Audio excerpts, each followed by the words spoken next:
अस्सलाम वालेकुम नाज़रीन, मैं हूं आपका अपना सरफराज विकी अल मशहूर सुसरा। सल्लल्लाहु अलैहि वसल्लम सल्लल्लाहु अलैहि वसल्लम सल्लल्लाहु अलैहि वसल्लम। सुभान अल्लाह। यकीन जानिए, जब इस दरूद पाक को मैं पढ़ता हूँ तो मुझे यूँ लगता है कि जैसे मेरी रूह, मेरे जिस्म को, मेरी हर चीज़ को सुकून मिल गया है कि मैं हर टेंशन से दूर हो गया हूँ ये दरूद पाक को जब पढ़ता हूँ। चलें आप भी पढ़ा करें, अल्लाह पाक आप सब के लिए आसानियाँ पैदा फरमाए, आमीन सुम्मा आमीन। ये मेरी दुआएं हैं। लीजिए ज़रा, यहाँ पर ना मैं सेनेट के और कौमी असम्बली के इजलास आपको दिखाना चाह रहा हूँ। बड़े मज़ेदार हुए हैं। कई बार तो अजीब तलखियाँ होती हैं और बड़े मसले मसाइल होते हैं, बड़े मसले मसाइल ऐसे पैदा हो जाते हैं, एक दूसरे पे तंज बड़ी हो रही होती है, बड़ा कुछ यूँ कर रहे होते हैं। लेकिन पहला क्लिप भी बड़ा मज़ेदार है, लवली सा क्लिप है कि यहाँ मोहब्बत और शर्मो हया की बात है। जैसे कि वो गाना नहीं था, आंखों की गुस्ताखियां माफ हो, आंखों की गुस्ता, यानी वो आंखों की बातें हो रही हैं कि कर लूंगी मैं बंद आंखें, यानी समथिंग, ये कुछ भी। लेकिन दिखाइएगा जरा क्लिप, उसके बाद कमेंट्स करते हैं। सर, मेरा इशू है कि मेरे लीडर ने मुझे आंखों में आंखें डाल के बात करनी सिखाई है। सर, अगर मुझसे आई कांटेक्ट नहीं होगा तो मैं बात नहीं कर सकती हूँ। सर, मेरी आपसे गुजारिश है। मैं सुन लूंगा, देखूंगा नहीं। आई कांटेक्ट खवातीन के साथ अच्छा नहीं लगता। सर, 52% खवातीन को अगर आप इग्नोर करेंगे, अगर आप देखेंगे नहीं ना, तो सर फिर ऐसा ही होगा, सिलेक्टेड लोग ही यहाँ आएंगे। मैं किसी भी खातून की आंख में आंख डाल के नहीं देखता।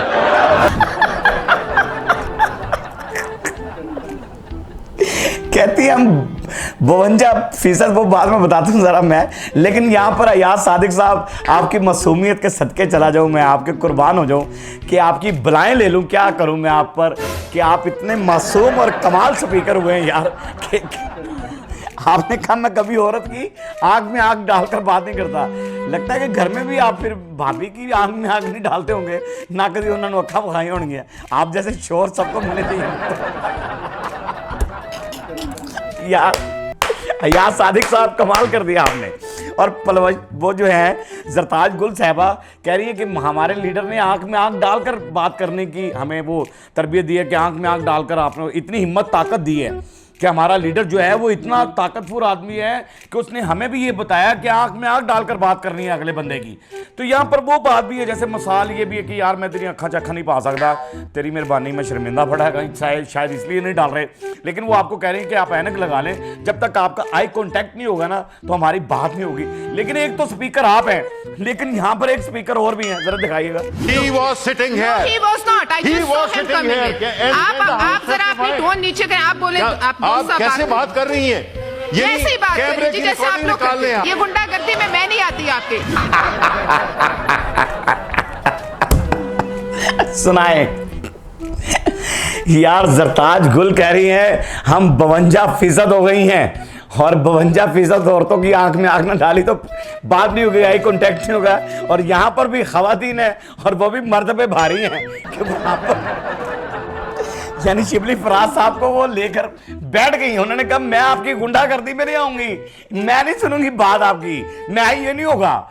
यार नहीं सुनेंगी तो कौन सुनेगा भाई? ये मुझे समझ से बाहर ये है कि ये क्या कुछ है। हंसने खेलने के लिए ये बातें बहुत अच्छी हैं। वो देखें, अब ये आपने बताना है कि दोनों स्पीकरों में से स्पीकर खेड़ा अच्छा लग गया था ना, ये आपने कमेंट्स बॉक्स में जरूर बताना मेरे व्यूवर ने कि अयाज सादिक साहब अच्छे लगे या ये पलवशा खान साहबा अच्छी लगी आपको। तो ये पलवशा खान साहबा जो है बड़ी कमाल और बड़ी धड़ल्ले वाली औरत है और उसने बड़े धड़ल्ले से कहा कि मैं आपकी गुंडागर्दी में, और वो आंख में हाथ डाल रही हैं मर्द की, और यहाँ याद सादिक साहब बेचारे औरत की आंख में आग नहीं डाल पा रहे।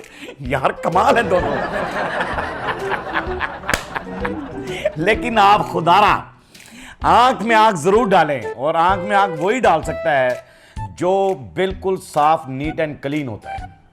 आंख में आंख डालकर वो बंदा बात करता है जो नीट एंड क्लीन होता है, जिसने कोई चोरी चकारी नहीं की होती। जिसने किसी का हक नहीं खाया होता, जिसने किसी पर जुल्म नहीं किया होता, जो नजायज़ किसी जगह पर आप आकर काबिज़ नहीं होता, वो बंदा आँख में आँख डालकर बात करता है।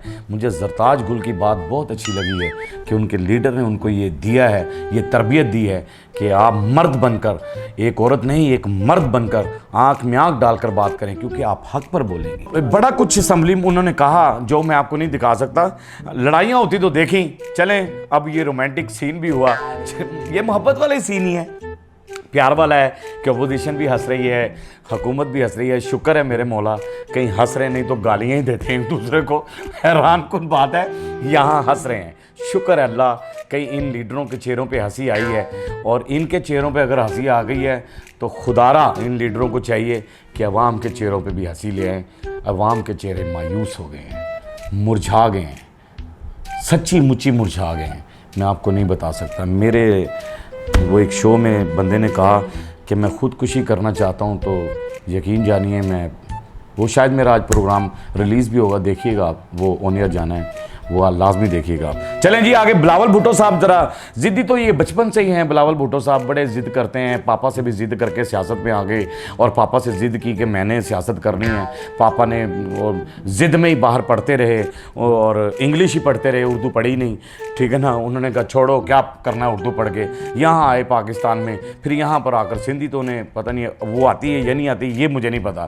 सिंधी ज़ुबान तो उनकी मादरी ज़ुबान होनी चाहिए मेरे ख्याल से, वो तो आनी ही चाहिए, हर सूरत में आनी चाहिए, क्योंकि सिंध उनका सूबा है। और माशाल्लाह से अल्लाह पाक पूरे पाकिस्तान के सूबों को सलामत रखे।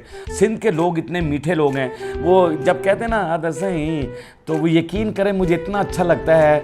आई लव सिंधी भाई, मैं आपको किस कर रहा हूँ, इसलिए मैं आपको ये पेश कर रहा हूँ कि आप बहुत प्यारे लोग रहते हैं, इतने अदब से बोलते हैं ना, वो बड़े ही अदब से बोलते हैं यार, कमाल। बहरहाल चलें, बिलावल भुट्टो साहब ज़रा मोहब्बत में नहीं बोल रहे, थोड़ा सा चीख रहे हैं, और इतना चीख रहे हैं कि कमाल ही हो गया। दिखाएं ज़रा। मुझे निकालो निकालो निकालो निकालो, उनका लीडर रो रहा है रो रहा है रो रहा है। वो रो रहा है, वो रो रहा है, वो रो रहा है, वो रो रहा है, मुझे निकालो मुझे। यार अभी तक बिलावल भुट्टो साहब मैंने तो कोई बयान नहीं सुना उनका, कोई ऐसा मैंने जेल से उनका बयान नहीं सुना, कोई ऐसी बात नहीं की कि वो कह रहा हो कि मुझे बाहर निकालो। वो तो कह रहे मुझे सारी ज़िंदगी भी यहाँ रखोगे, मैं झुकूंगा नहीं। मैंने तो इमरान खान साहब की जितनी भी गुफ्तगू सुनी और जो भी मामला, जो बयानात उनके सामने, मेरे सामने जो आए हैं, अंडरस्टूड क्या हो रहा है ये हमें नहीं पता, अंदरूनी गेम का हमें नहीं पता है, वो हम नहीं जानते कि आप सियासतदानों की अंदर की बातें क्या हैं। लेकिन आपका जवाब सुन ले ज़रा, ये क्या कह रहे हैं शाहिद खटक साहब, ज़रा प्लीज़। प्रेसिडेंशियल खिताब के दौरान बिलावल भुट्टो सरदारी के कुछ तकरीर के दौरान उन्होंने जो कहा कि जी इमरान खान रो रहा है, तो जनाबी डिप्टी स्पीकर साहब, इमरान खान रो नहीं रहा, वो दो रहा है, तो आपके पूरे निजाम को एक्सपोज कर रहा है। जनाबी डिप्टी स्पीकर साहब, इमरान खान जो है वो डील करके नहीं आएगा, जलील करके आएगा। यार क्या बात है, बिलावल साहब वो कह रहे हैं वो रो नहीं रहा, वो धो रहा है, इनको तोड़ रहा है, इनको एक्सपोज कर रहा है, और ये डील कर कर नहीं, इनको जलील कर कर आएगा। यार ये तो बात ठीक है, यकीन जाने आपके इन चक्रों में ना, ये सियासतदानों के आपस के चक्रों के अंदर अवाम बहुत जलील हो रही है। क्योंकि मैं अवामी बंदा हूं, अवाम की बात करता हूं, इसलिए करता हूं अवाम की बात क्योंकि मैं भी उस अवाम का एक हिस्सा हूं। आप शायद हैं या नहीं हैं मुझे नहीं पता, क्योंकि आपकी जो बातें हैं जब मैं सुन लेता हूं तो मुझे फिर कई बातों पे तकलीफ भी बहुत होती है कि आप लोग ये क्या कह रहे हैं यार, आप ऐसी बातें क्यों कर रहे हैं। मैंने हमेशा अपने प्रोग्राम में, आप मेरे लिए सब काबिल एहतराम, मैंने हमेशा अपने प्रोग्राम में कहा, और ये मैं कोई गलत नहीं कह रहा, ये मेरा ज़मीर, मैं अपने ज़मीर को हाज़िर नाज़िर जान के कहता होता हूँ, अपने रब को हाज़िर नाज़िर जान के। मैं अपने प्रोग्राम में पहले इसलिए दुरूद पाक पढ़ता हूँ कि मैं कोई बात गलत ना करूँ, कोई झूठ ना बोलूँ इधर बैठ के, इसलिए ये बात कर रहा होता हूँ कि दुरूद पाक पढ़ता हूँ मैं पहले, कि मैं इसलिए दुरूद पाक पढ़ता हूँ कि कोई बात गलत ना हो मुझसे। तो ये जो आप लोग कर रहे हैं, ये जो आप तो जलील क्या होना है, अवाम इतनी जलील हो चुकी है, खुदा की कसम खुदकुशियाँ करने पे आ गई है अवाम। मेरे एक प्रोग्राम में वो बंदा हेलमेट मार रहा था अपने सर पे, उसने कहा मुझे जान से ही मार दो यार, मैं आपको क्या जवाब दूंगा। बहरहाल जो कुछ भी है होता रहे, लेकिन शायद खटक साहब ने आपको बेहतरीन जवाब दिया है कि वो रो नहीं रहा, वो आपको धो रहा है, और सच्ची मुझे वो धो ही रहा है। यकीन करो कि इस टाइम तो हर बंदा चाह रहा है कि मुज़ाकरात हो जाए। आप ये समझ नहीं लग रही, पिछले दिनों बिलावल साहब आपका एक बयान था जिसमें आपने कहा था कि इमरान खान से हाथ मिलाने के अलावा कोई हल नहीं है, याद है आपको? वो भूल गए बयान? यार ये समझ से बाहर, आप बातें करके भूल कैसे जाते हैं? और मैंने वो रोड पे शो किया था और लोगों ने कहा कि बिलावल ठीक कह रहा है, आज आप ये कह रहे हैं।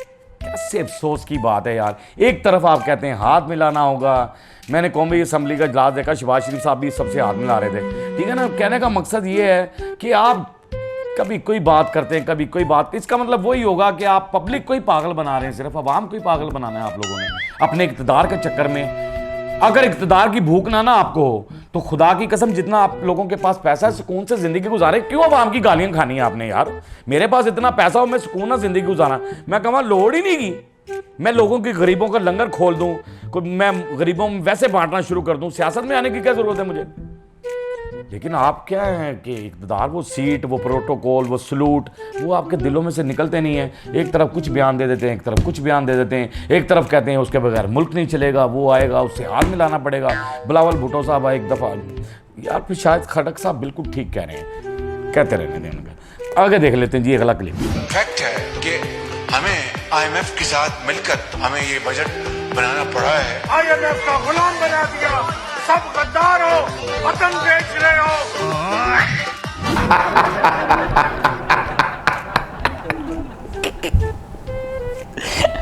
वही बात आ गई कि वही बात है, पहले ये कहते थे कि IMF का गुलाम बना दिया हमें, और भगड़े भी डाल रहे हैं और फलाना उसको कहकर, और खान साहब की हुकूमत में ये लोग कहते थे यूं कि हमें उनका गुलाम बना दिया, फलां कर दिया है। तो आज शहबाज शरीफ साहब खड़े हुए कौमी असम्बली में ये कह रहे हैं कि जी हमने IMF के साथ मिलकर बजट को पेश किया है। इसका मतलब तो फिर क्या होगा? क्या मतलब हो सकता है? यानी मैं अपनी ज़ुबान से कहूँ या आप खुद समझदार हैं कि समझ रहे हैं, तो फिर यानी इसका मतलब तो ये हुआ कि आज तो देखें ना, आज हम IMF के गुलाम आप बने हुए हैं। आप कह रहे हैं, साफ लफ्ज़ों में कह रहे हैं कि उनके साथ मिलकर हमें बजट पेश करना पड़ा। अच्छा जी, आगे ज़रा ख्वाजा आसफ साहब जो हैं वो भी कौमी असम्बली में खड़े हैं और अपोजिशन भी बोल रही है, और देखिएगा ज़रा क्लिप, बाद में कमेंट्स करते हैं ज़रा। हेडफोन लाओ भाईजान, हेडफोन लाओ तुन्नू हेडफोन ला अल्लाह दी कसम माइक ना छड्डिया जे हेडफोन ला के नहीं मैं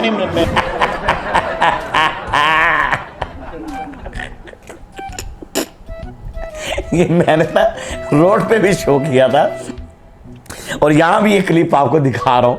रोड पे मैंने ये शो किया था कि हंसी इस बात की आ रही है कि यार इंटरनेशनल लेवल की असेंबली होती है, इंटरनेशनल लेवल पे जाना है आप लोगों ने, आप लोगों को पूरी दुनिया देख रही है।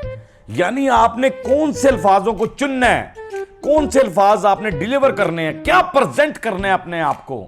वो कान में आगे कह रहे हैं वजीरे कानून है, और कह रहे हैं कान में आगे के हेडफोन लाओ तो तुम दो तो मैक ना छटा, हेडफोन लाओ तो तुम दो मैक ना छटा। यकीन जाने उसमें ना वो लोगों ने मुझे कहा कि इन्होंने क्या तुनना, हमें तुन दिया, इन्होंने तो अवाम को तुन दिया है महंगाई में और बिलों में और फलाने में। बहरहाल जो कुछ भी, तो ख्वाजा आसफ साहब आप मेरे लिए बहुत काबिल एहतराम शख्सियत हैं, वज़ीर कानून भी हमारे जो हैं। मैंने आपको कहा हमेशा कि मैं किसी की इंसल्ट नहीं चाहता हूँ, मैं सिर्फ ये तनकीद नहीं होती, मैं कमेंट्स ये कर रहा होता हूँ कि इन चीज़ों से बचा करें, बहुत ज़्यादा वायरल हो जाता है ये मामला। अब सोशल मीडिया का दौर हो गया है, अब वो रेडियो पाकिस्तान नहीं रहा कि अब वो 9 बजे की खबरें नहीं रही। अब मामला सिर्फ इतना हो गया है कि एक एक चीज़ कैमरे जो है ना नुक्कड़ पे लगा दिए गए हैं। शुक्र करो कि मैं तो परेशान हूँ ना, मैं कभी किसी होटल में जाके ठहरूँ ना, मैं कहीं आउटडोर ड्रामा करने के लिए जाऊँ तो किसी आउटडोर होटल में जाके ठहरूँ तो मैं दीवारों के ऊपर ना चेक कर रहा होता हूँ, दीवारों को हाथ लगा के कि या अल्लाह कहीं यहाँ कोई कैमरा तो फिट नहीं है। तो बड़ा बचना है, कैमरे की आंख से आपने बचना है प्लीज़। बहरहाल छोड़ें, अगला क्लिप देखते हैं। शेर अफजल मरवत साहब का हिट जुमला तो था, प्रोग्राम बढ़ गया। प्रोग्राम तो बढ़ गया। यहाँ कुछ और कह रहे हैं। कई औकात में मेरे साथ एग्री भी कर चुका है। ये बेटा माशाल्लाह आप थोड़ा नोटिस। ये वंडरफुल बेगैरत है।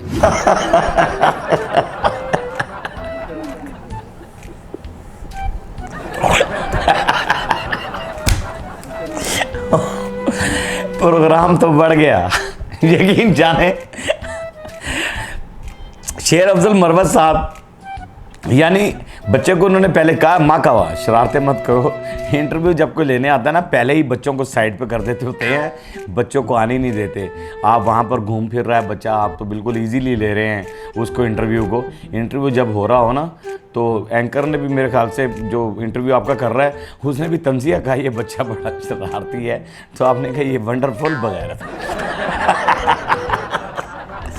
एक वंडरफुल है ऊपर से फिर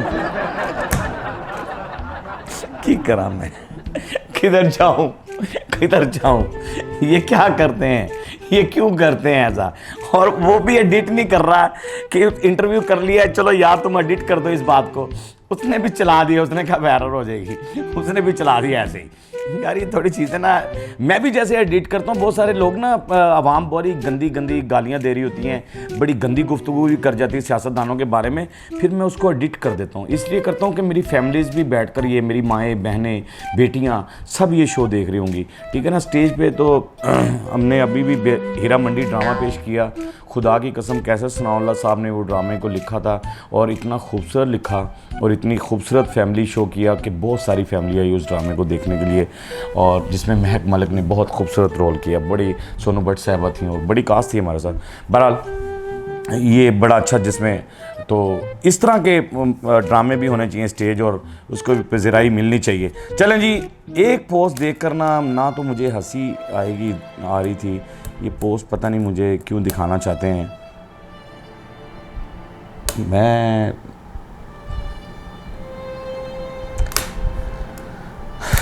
आप यकीन जानिए कि मैं इस पोस्ट को आपके साथ शेयर ज़रूर कर रहा हूँ, लेकिन ये पोस्ट में देखना, मैंने जब ये पोस्ट को देखा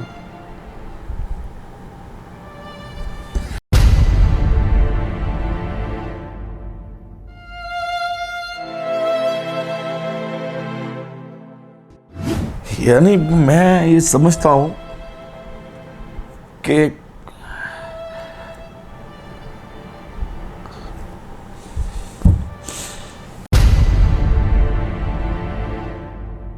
कि वो मासूम बच्चे हैं कि कितनी परेशान है आवाम, या मेरे बच्चे भी हों कि वो कह रहे हैं कि हम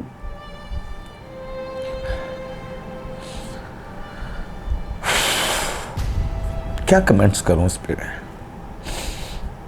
मुझसे आप यकीन जानिए कि इस पे कोई कमेंट्स नहीं हो रहा, दुख हो रहा है। हुक्मरानों को ये चाहिए कि आपके दौर में ये कंडीशन आ गई कि लोग बिल पे नहीं कर पा रहे, ये मासूम बच्चे अपने खाना भूल गए, उनको जो भूख, वो जैसे ना परवीन शाकिर साहिबा ने एक शेर कहा था कि अफलास ने बच्चों को तहजीब सिखा दी, अफलास ने बच्चों को तहजीब सिखा दी, सहमे हुए रहते हैं शरारत नहीं करते, कि वो भूख से ही इतना। बहरहाल ये मेरी आंखों में आंसू, मैं तो ये पोस्ट देखना है, मैं क्या बताऊँ आपको, मैं रो पड़ता हूँ। पीछे भी एक बंदे ने मुझे रुला दिया था रोड पे, मेरा मस्खरियाँ चैनल है, हंसने हंसाने वाली बात होती है। बहरहाल इन सब बातों के बावजूद छोड़ दें, ये प्रोग्राम ख़त्म करते हैं, क्योंकि मैं हार्ट पेशेंट हूँ और ये दिल पर ले गया हूँ बात को मैं, तो प्लीज़ मैं इसको यहीं ख़त्म करूँगा प्रोग्राम को। इन सब बातों के बावजूद मैं कहता होता हूँ कि हमारा मुल्क जो है वो महफूज हाथों में है, और इंशाअल्लाह ताला अल्लाह पाक उन महफूज हाथों को कायम और दायम रखे। पाक आर्मी के वो नौजवान जो सरहदों पे खड़े होकर हमारे लिए ड्यूटियाँ कर रहे हैं, हमारी पाक पुलिस, हमारे पाक वार्डन्स जो हमारे लिए ड्यूटियाँ करते हैं, उन सब को मेरा सलाम है, पाकिस्तान को मेरा सलाम है। बस हमारा काम यही होता है कि वो आपको हंसाना है। आज तो शायद मैंने रुला भी दिया हो आपको, तो आपको हंसाना है, आपको आपके चेहरे के आंसू चुराने हैं, आपके चेहरे पे हंसी देनी है। हंसते रहें, मुस्कुराते रहें, हंसी वाली ज़िंदगी गुजारें। कभी किसी की दिल आज़ारी मत कीजिएगा। इज़्ज़त दें, इज़्ज़त लें, मोहब्बत बांटें और मोहब्बत हासिल करें और परवरदिगार पर यकीन रखें, क्योंकि सब ताकतें मेरे रब के अंदर हैं और वही सब कुछ कर सकता है। बेशक वही सब कुछ कर सकता है। हमने आपके लिए व्हाट्सअप चैनल भी बनाया है, हमने आपके लिए फेसबुक भी बनाई है, हमने आपके लिए टिकटॉक भी बनाया है, आपकी आसानी के लिए सब कुछ किया है। वो सब कुछ देखा करें, शेयर किया करें। और अगर आपको मोहब्बत है मुझसे या मेरे चैनल से प्यार है, मेरा चैनल तो आप लोगों से बहुत प्यार करता है, तो इसको शेयर भी किया करें और खूबसूरत कमेंट्स किया करें। ये इंतज़ार रहता है। और हंसते रहें, मुस्कुराते रहें और मस्के चैनल को सब्सक्राइब करते रहें, लाइक करते रहें, कमेंट्स करते रहें और घंटी दबाना मत भूलिएगा, क्योंकि ससुरा आपके साथ है, आपके दुखों में भी और आपकी खुशियों में भी हमेशा साथ रहेगा। खुदा हाफ़िज़।